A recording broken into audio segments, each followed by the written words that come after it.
अब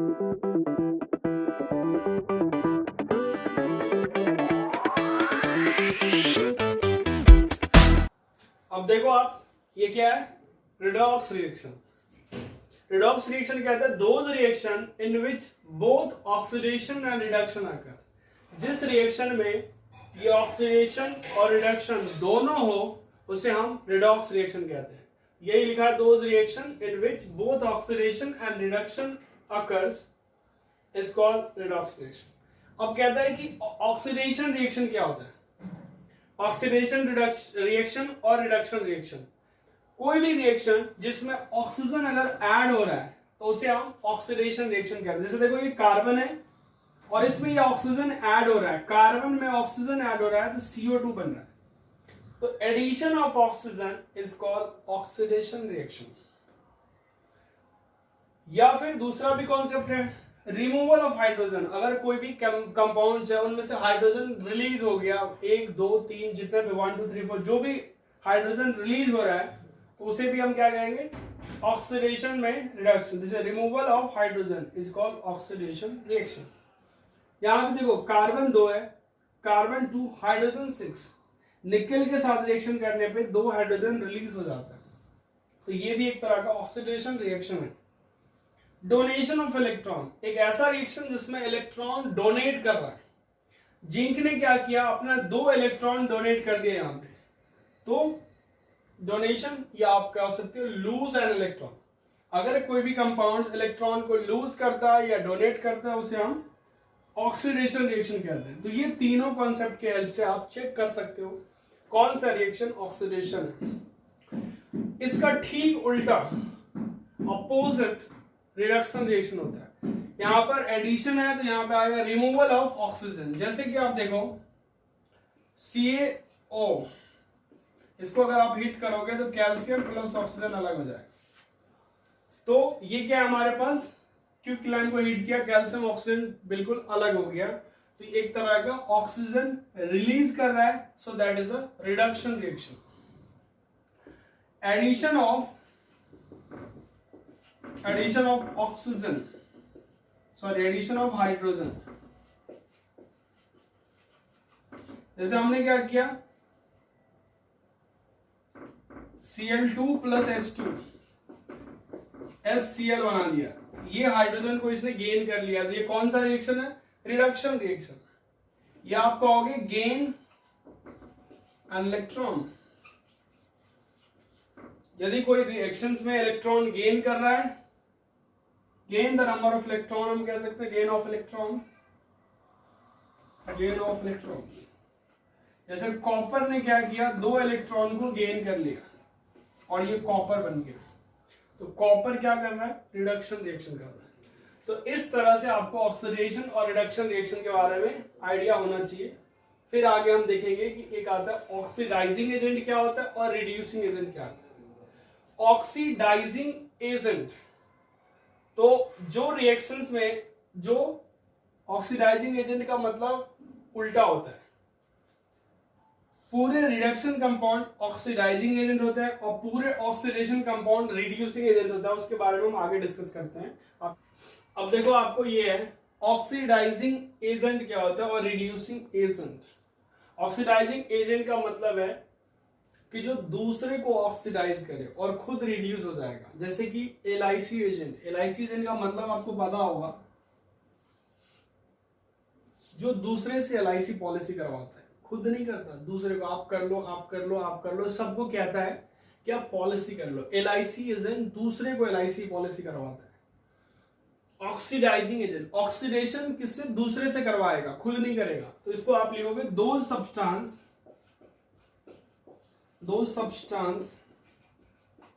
which oxidize other, दूसरे को ऑक्सीडाइज करेगा, and self reduces is called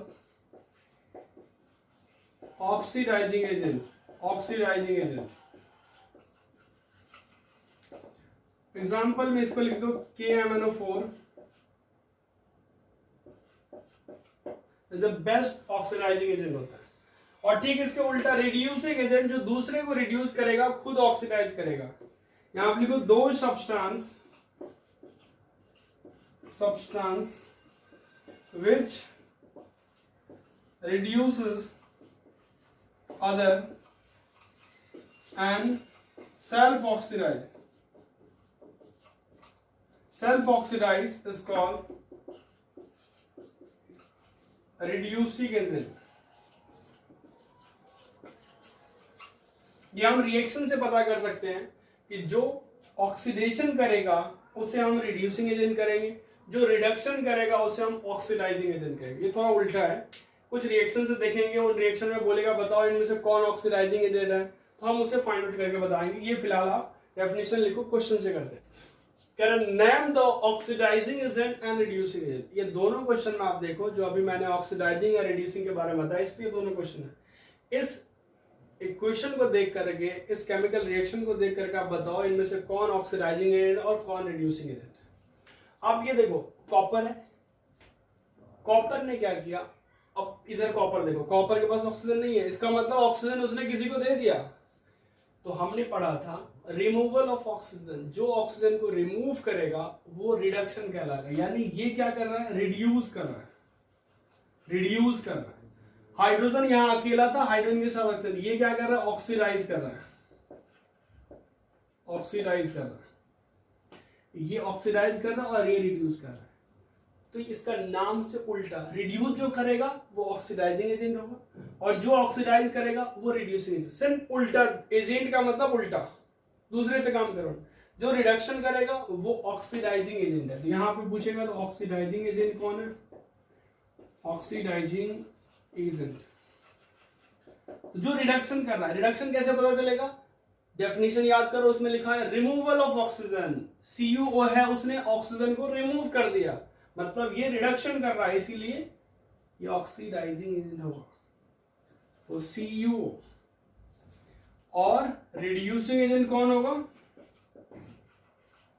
reducing agent जो ऑक्सीडेशन करेगा, इसने ऑक्सीजन को गेन किया, addition of oxygen is called oxidation reaction. तो ये इसने ऑक्सीडाइज किया, इसीलिए ऑक्सीडाइज का मतलब रिडक्शन, उल्टा H2 जो हमारे पास है वो रिड्यूसिंग एजेंट है। इसमें बताओ, इसमें भी आपको देखती पता, MnO2 यहां पर ओनली MnO है, इसने ऑक्सीजन को रिड्यूस कर दिया, तो ये क्या है, ये रिड्यूस किया है।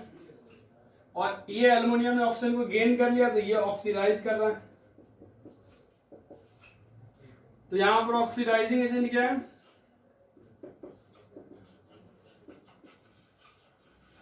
ऑक्सीडाइजिंग एजेंट MnO2 है और रिड्यूसिंग एजेंट क्या है, एल्युमिनियम है। तो इस तरह से आपको ऑक्सीडाइजिंग एजेंट भी समझ में आ गया और रिड्यूसिंग एजेंट भी समझ में आ गया। क्लियर, आप इसको देख लो। अब लास्ट टॉपिक बचा है, वो हम अब खत्म करते हैं।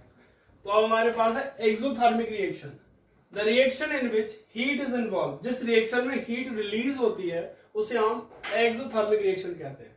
हीट रिलीज होना, जैसे कि कार्बन और ऑक्सीजन को जब भी, जैसे पेपर में आपने आग लगा दिया तो हीट रिलीज होगी। तो carbon compound generally most of the, आपके आसपास के most of the compound carbon compound होता है, उसको जब भी आप बर्न करोगे CO2 प्लस हीट रिलीज होती है। तो हीट रिलीज वाले जितने भी रिएक्शन होते हैं उसे हम एक्सोथर्मिक रिएक्शन कहते हैं। दूसरा पूछा जाएगा, respiration is considered as exothermic reaction, यानी जो हम सांस लेते हैं वो एक एक्सोथर्मिक प्रोसेस है। कैसे, हम जब खाना खाते हैं वो all are carbohydrate most of the thing. जब भी हम ऑक्सीजन गेन करते हैं, इनहेल करते हैं, तो ऑक्सीजन ये दोनों आपस में रिएक्शन करके कार्बन डाइऑक्साइड प्लस वाटर और एनर्जी रिलीज करती है। तो जब भी रिलीज का कॉन्सेप्ट आएगा तो एक्सोथर्मिक रिएक्शन आप कह दोगे और ये साथ में एग्जांपल लिखते हैं। क्लियर हो गया एक्सोथर्मिक रिएक्शन का। अब हमारे पास आता है न्यूट्रलाइजेशन रिएक्शन। क्या होता है, अगर एसिड और बेस आपस में रिएक्शन करता है तो सॉल्ट एंड वाटर बनता है, उसे हम न्यूट्रलाइजेशन रिएक्शन कहते हैं। When the acid react with base, salt and water is form, is called neutralization reaction. जैसे HCl एसिड है और NaOH स्ट्रॉन्ग बेस है, अगर ये दोनों रिएक्शन करते हैं तो NaCl सॉल्ट जो हम घर में यूज करते हैं plus H2O water, H2SO4 sulphuric acid है और NaOH फिर से बेस है, ये दोनों रिएक्शन करके सॉल्ट बनाता है और वाटर रिलीज करता है। तो ये है न्यूट्रलाइजेशन रिएक्शंस और ये एक्सोथर्मिक रिएक्शन, इसे आप लिखो जल्दी से। अब ये हमारे पास है कोरोजन एंड रेंसिडिटी। कोरोजन के बारे में आपको पता होगा, आयरन जनरली आयरन मटेरियल पे कोरोजन लगता है, ऑलमोस्ट मैक्सिमम मेटल के ऊपर कोरोजन होता है जो मेटल ज्यादा रिएक्टिव होता है। The process of slowly reacting up a metal due to attacks of atmospheric gases like O2, CO2 with water, क्योंकि वाटर और एयर दोनों को जरूरत है कोरोजन होने के लिए, दोनों जब तक होगा नहीं तब तक कोरोजन नहीं होगा। उसके लिए एग्जांपल के तौर पे एक्सपेरिमेंट भी किया गया था कि जैसे कि आपके पास दो बीकर है, उस दोनों में आपने वाटर फिल कर दिया और इसमें एक आयरन का नेल्स दे दिया, इसमें भी और इसमें भी, और वाटर फिल हो गया। ऑक्सीजन के अंदर ऑक्सीजन से एक में हमने क्या किया, ऑयल डाल दिया, ऑयल का एक लेयर बन गया ऑयल का, इसमें हमने ऐसा कुछ भी नहीं डाला। 1 वीक के बाद जब हमने निकाला तो इसमें देखा इस आयरन के जो नेल्स हैं उसमें कोई भी रस्टिंग नहीं हुआ है, उसमें लेयर आयरन का कोई दूसरा रस्ट का एक लेयर नहीं आया, जबकि इसमें क्योंकि ऑक्सीजन भी मिल रहा था और वाटर भी मिल रहा था, दोनों के कंबाइन होने से इसमें रस्ट आ गया था और इसमें एक रिएक्शन हो गया था। तो जो कोरोजन होने के लिए ऑक्सीजन और वाटर दोनों की जरूरत होती है, वाटर जितना हो उसकी कोई दिक्कत नहीं है। यहाँ पे लिखा है कि आयरन ऑक्सीजन और एक्स वाटर, मतलब वाटर कम हो ज्यादा हो कुछ भी, लेकिन वाटर नीड होती है। तो इसके बाद ये रस्ट का फॉर्मूला है Fe2O3XS2, रस्ट कोरोजन होने के बाद जो रिएक्शन बनता है। तो ये है the process of slowly eating लिखो या reacting up a metal due to the attacks of atmospheric gas like O2, CO2 with water is called corrosion। अब कहता है कोरोजन के बाद इसका प्रिवेंशन कैसे कर सकते हैं, अगर आपको उसको कंट्रोल करना है, रोकना है तो कैसे रोक सकते हो। पहला पेंटिंग, बहुत सारे बस ट्रक्स आपको पेंट किया जाता है, क्यों, कोरोजन से रोकने के लिए, ताकि उसके लॉन्ग लाइफ बढ़ाने के लिए पेंटिंग। दूसरा है गैल्वेनाइजेशन। गैल्वेनाइजेशन का मतलब होता है एक मेटल के ऊपर दूसरे मेटल का लेयर चढ़ा देना, उसको जैसे बहुत सारे मेटल के ऊपर जिंक का एक लेयर चढ़ा दिया जाता है तो उसको हम गैल्वेनाइजेशन प्रोसेस कहते हैं, एक मेटल के ऊपर दूसरा मेटल का लेयर चढ़ाना। ऑयलिंग या ग्रीसिंग, जैसे लोग कहते हैं ना कि जैसे आप बाइक या साइकिल यूज करते हो तो उसके कहते हैं चेन में आप ऑयल या ग्रीस डाल दो, सो दैट कि कोरोजन के बाद भी उसमें कोरोजन जल्दी ना लगे, अदरवाइज आपको वो जल्दी खराब हो जाएगा। एडवांटेज क्या है, कोरोजन कई बार हमें एडवांटेज भी देता है। हम सिंपल एल्युमिनियम के जो भी हमारे पास पॉट्स यूज होते हैं, corrosion of aluminium has advantage. Aluminium के ऊपर कोरोजन एडवांटेज होता है, क्या, क्योंकि वो एक प्रोटेक्टिव लेयर की तरह काम करता है, फर्दर उसमें ऑक्सीडेशन नहीं हो पाएगा, फर्दर उसमें कोरोजन नहीं हो पाता है। तो एक तरह का एल्युमिनियम के लिए एडवांटेज है कोरोजन, और भी बहुत जगह एडवांटेज भी है और डिसएडवांटेज भी है। अब आगे बात करते हैं रेंसिडिटी। रेंसिडिटी एक ऐसा सिस्टम है जहां पे खाना खराब हो जाता है, जैसे आप कभी रात का खाना बच गया हो तो उसमें से टेस्ट उसका खराब हो जाता है, खट्टा लगने लगता है। Oxidation of oils fats in fluid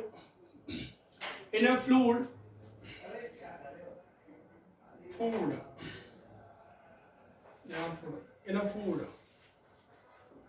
resulting into the bad smell and taste is called rancidity। Prevention, आपको अगर रेंसिडिटी अगर हो गया उससे कंट्रोल कैसे करें, खाना को खराब होने से हम कैसे बचा सकते हैं। एडिंग एंटीऑक्सीडेंट, उसमें अगर एंटीऑक्सीडेंट दे दोगे तो वो कई दिनों तक वो रह जाता है बिना खराब हुए। वैक्यूम पैकिंग, जो हमारे पास चिप्स वगैरह आते हैं उनकी आप पैकिंग देखोगे कि वो उसमें रहता है क्वांटिटी कम लेकिन वो पूरा फुला हुआ रहता है। वैक्यूम, उसमें एयर का अमाउंट बिल्कुल हटा दिया जाता है, एयर ना के बराबर उसमें होता है। रिप्लेसिंग एयर बाय नाइट्रोजन, अगर एयर को हटा के नाइट्रोजन अगर उसमें डाल दोगे तो उससे उसका लाइफ लॉन्ग हो जाता है, क्योंकि वो तब तक खराब नहीं होगा जब तक एयर के कांटेक्ट में नहीं आएगा। अगर हम एयर को हटा के नाइट्रोजन डाल देंगे तो वो फूड जो है वो लंबे समय तक चलेगा। रेफ्रिजरेशन, सामान को रेफ्रिजरेटर में यूज करो, कुछ दिन तक चलेगा, लेकिन अगर ये सब यूज आप करोगे तो थोड़ा लंबे समय, लेकिन रेफ्रिजरेंट बहुत लंबे समय के लिए कंट्रोल नहीं कर पाता। तो ये है रेंसिडिटी, इसका प्रिवेंशन है। कोरोजन इसका प्रिवेंशन। ये डायरेक्ट एग्जाम में आता है, आप इस तरह से लिख देना, 2 से 3 नंबर या 1 नंबर में भी कई बार क्वेश्चन पूछा जाता है। ओके, तो इस तरह से ये, अब इस पे हम कुछ एक्टिविटी बेस्ड क्वेश्चंस करेंगे। उस क्वेश्चन को आप जरूर लिखना, 4-5 एक्टिविटी बेस्ड क्वेश्चन करेंगे जो वेरी वेरी इंपॉर्टेंट है एग्जाम के व्यू से। ठीक है, इसे लिखो आप। ये क्वेश्चन जो है कुछ एक्टिविटी बेस्ड क्वेश्चन है जो एग्जाम में आपको एक्टिविटी क्वेश्चन आजकल के डेट में ज्यादा पूछा जाता है। जैसे इस बार भी क्वेश्चन बहुत घुमा के पूछा गया। तो ये देखो ध्यान से, action of water on the quicklime, यानी क्विकलाइम जो है वो है कैल्शियम ऑक्साइड। अगर इसको वाटर के साथ रिएक्शन करेंगे तो क्या होगा? पहले तो ये बता दें, quicklime is a white amorphous and porous solid. एक व्हाइट कलर का एक सॉलिड होता है। जनरली आप ये समझ लो कि एक तरह का पीओपी, प्लास्टर ऑफ पेरिस, एक चूना जिसको कहते हैं, वही है, ये चूना है। व्हाइट कलर का पाउडर होता है सॉलिड केस में। पहले लोग उसको घर को पेंट करने में इस्तेमाल करते थे। Solid which is highly stable, बहुत ज्यादा स्टेबल हो। जब भी पानी में डालोगे ना तो आप देखना उसमें से बुलबुले छोड़ते रहते हैं और पानी भी कुछ देर के लिए गर्म हो जाता है, हीटअप हो जाता है, क्योंकि वो एनर्जी रिलीज करती है। तो पहले तो आपको ये समझ में आ गया कि जो कैल्शियम ऑक्साइड है, जिसको क्विकलाइम भी कहते हैं, is a white amorphous and porous solid. Exam में पूछा जाएगा किस तरह का सॉलिड है। When heated strongly it emit an intensive white light is called limelight. White light, जिस तरह से मैग्नीशियम को हमने हीट अप किया था, मैग्नीशियम रिबन को, तो ये भी व्हाइट लाइट दिया था। इसी तरह से व्हाइट लाइट देगा और इसका नाम होगा लाइम लाइट भी कहते हैं, याद रखना। अब कह रहा है कैल्शियम ऑक्साइड में पानी डाल दिया तो कैल्शियम हाइड्रोक्साइड बनेगा। ये वाटर जैसे डाला, calcium hydroxide plus heat release करता है। हीट जैसे ही रिलीज किया, एक तरह का एक्सोथर्मिक रिएक्शन, प्रोडक्ट सिंगल बना रहा है और इधर 2 है, हम कहेंगे एक तरह का ये डिस्प्लेसमेंट रिएक्शन भी है। ओके, डिस्प्लेसमेंट रिएक्शंस भी है और एक्सोथर्मिक, क्योंकि वो हीट रिलीज करता है। दूसरा कॉन्सेप्ट यहाँ पे है, ये देखो, correction of heat on the ferrous sulphate crystal. एक फेरस सल्फेट एक क्रिस्टल्स है, उसको आप हीट अप कर रहे हो तो कह रहा है क्या होगा। तो सबसे पहले ये याद रखो, पूछा था एग्जाम में कि फेरस सल्फेट का कलर कैसा होता है, तो वो एक ग्रीन कलर में होता है। Ferrous sulphate is a green crystalline salt. Crystal just आप ये कह दो नमक का एक सॉलिड टाइप में स्ट्रक्चर। कह रहा है इसको जैसे आप हीट करोगे ये ferrous oxide sulphur dioxide, sulphur dioxide बनाएगा। तो ये एक एक्सपेरिमेंटल सिस्टम्स है जिससे आपको लर्न करना है स्टेप बाय स्टेप। और 2 है, उन दोनों को लर्न करो, सारे क्वेश्चन आपसे बन जाएंगे। अब ये देखो, ये भी रिएक्टिविटी का क्वेश्चन है। The reaction between sodium sulphate and barium chloride solution. तो सोडियम सल्फेट और बेरियम क्लोराइड सॉल्यूशन का पूछेगा कलर कैसा होता है, तो आप कहोगे कि both are colourless. Both are colourless, दोनों कलरलेस होता है। व्हेन बोथ आर मिक्स, अगर आप दोनों को मिक्स करोगे तो व्हाइट प्रेसिपिटेट बनेगा। इसका कलर व्हाइट, जिसका नाम है बेरियम सल्फेट जो है, ये जो एरो बता रहा है वो प्रेसिपिटेट होता है। प्रेसिपिटेट क्या होता है? एक ऐसा केमिकल रिएक्शन जिसमें एक insoluble substance is formed. Those chemical reaction in which an insoluble substance is formed is called precipitation reaction भी हम कह सकते हैं उसको। तो ये बेरियम सल्फेट, इसका कलर क्या है? व्हाइट। पूछेगा प्रेसिपिटेट जो बनता है उसका कलर क्या होता है, तो आप कहोगे व्हाइट, और ये NaCl सॉल्ट बनी। और ये देख लो आपस में रिप्लेस हो रहा है, ये इसके पास, ये इसके पास। तो ये इस तरह का क्या है? डबल डिस्प्लेसमेंट, जो आयंस को इंटरचेंज कर रहा है। तो ये एक तरह का ये डबल डिस्प्लेसमेंट रिएक्शन होगी। 1 2 3 ये तीनों पॉइंट लर्न करना है। Iron nails kept in a copper sulfate solution। Copper sulphate solution में आयरन नेल्स को डाल दिया जाता है। करेक्ट क्या होगा? Pure iron metal is a greyish in colour, greyish colour होता है उसका। और एक्वस कॉपर सल्फेट का blue in colour and aqueous ferrous sulphate is light greyish blue colour. तो ये कह रहा है जब भी हम इन दोनों को रिएक्शन करते हैं, आपको पता है कि iron is more reactive than copper, इसीलिए ये कॉपर को रिप्लेस करता है, आयरन इसके पोजीशन ले लेता है और ये हमारा रिएक्शंस बन जाता है। तो ये दोनों एक्टिविटी है, इसे भी आप लर्न करो। तुरंत 4 एक्टिविटी होगी, इसके भी आप पे आप एक्सरसाइज सॉल्व करो। ये चैप्टर ऑल ओवर कंप्लीट हो चुका है। एक्सरसाइज की जो भी प्रॉब्लम होगा आप मुझे मैसेज करो या फिर मैं एक वीडियो के थ्रू सारा सॉल्यूशन बता दूंगा।